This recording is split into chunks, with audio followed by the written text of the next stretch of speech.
नमस्कार दोस्तों, स्वागत है आपका हमारे YouTube चैनल पर। आज के हमारे इस वीडियो में हम आपको तुलसी विवाह की एक पौराणिक कथा सुनाएंगे।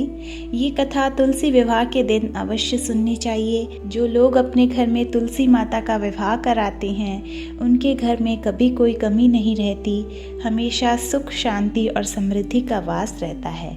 तो चलिए बिना देरी के तुलसी माता की कथा सुनते हैं। एक बार भगवान शिव ने अपने तेज को समुद्र में फेंक दिया था। उससे एक महातेजस्वी बालक ने जन्म लिया था। यह बालक आगे चलकर जलांधर के नाम से पराक्रमी दैत्य राजा बना। इसकी राजधानी का नाम जलांधर नगरी था। दैत्यराज काल नेमी की कन्या वृंदा का विवाह जलंधर से हुआ। जलंधर महाराक्षस था। अपनी सत्ता के मद में चूर उसने माता लक्ष्मी को पाने की कामना से युद्ध किया, परंतु समुद्र से ही उत्पन्न होने के कारण माता लक्ष्मी ने उसे अपने भाई के रूप में स्वीकार किया। वहां से पराजित होकर वह देवी पार्वती को पाने की लालसा से कैलाश पर्वत पर गया। भगवान देवाधिदेव शिव का ही रूप धरकर माता पार्वती के समीप गया, परंतु मां ने अपने योग बल से उसे तुरंत पहचान लिया तथा वहां से अंतर्ध्यान हो गई। देवी पार्वती ने क्रोध में आकर सारा वृतांत भगवान विष्णु को सुनाया। जलांधर की पत्नी वृंदा अत्यंत पतिव्रता स्त्री थी। उसी के पतिव्रत धर्म के शक्ति से जलांधर न तो मारा जाता था और न ही पराजित होता था। इसलिए जलांधर का नाश करने के लिए वृंदा के पतिव्रत धर्म को भंग करना बहुत आवश्यक था।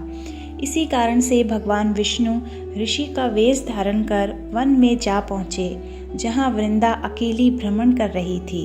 भगवान के साथ दो मायावी राक्षस भी थे, जिन्हें देखकर वृंदा भयभीत हो गई। ऋषि ने वृंदा के सामने पल में दोनों को भस्म कर दिया।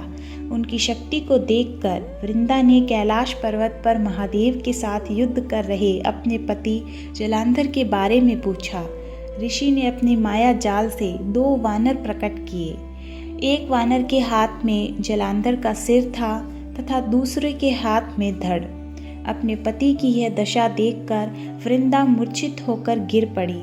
होश में आने पर उन्होंने ऋषि रूपी भगवान से विनती की कि वह उसके पति को जीवित करे। भगवान ने अपनी माया से पुनः जलांधर का सिर धड़ से जोड़ दिया, परंतु स्वयं भी वह उसी शरीर में प्रवेश कर गए। वृंदा को इस छल का तनिक भी आभास नहीं हुआ। जलांधर बने भगवान के साथ वृंदा पतिव्रता का व्यवहार करने लगी, जिससे उसका सतीत्व भंग हो गया।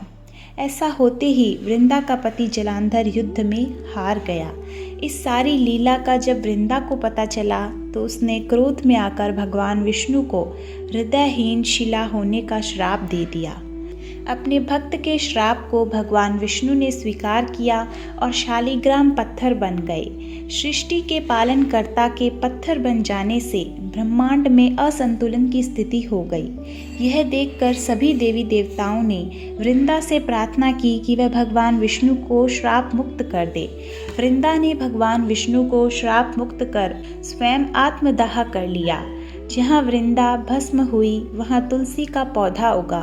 भगवान विष्णु ने वृंदा से कहा, हे वृंदा, तुम अपने सतीत्व के कारण मुझे लक्ष्मी से भी अधिक प्रिय हो गई हो।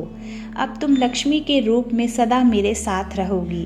तब से हर साल कार्तिक महीने के देवउठनी एकादशी के दिन तुलसी विवाह के रूप में मनाया जाने लगा। जो लोग भी मेरे शालिग्राम रूप के साथ तुलसी का विवाह करेंगे, उन्हें इस लोक और परलोक में विपुल यश प्राप्त होगा। जिस घर में तुलसी होती है, वहाँ यम के दूत भी असमय नहीं आ सकते।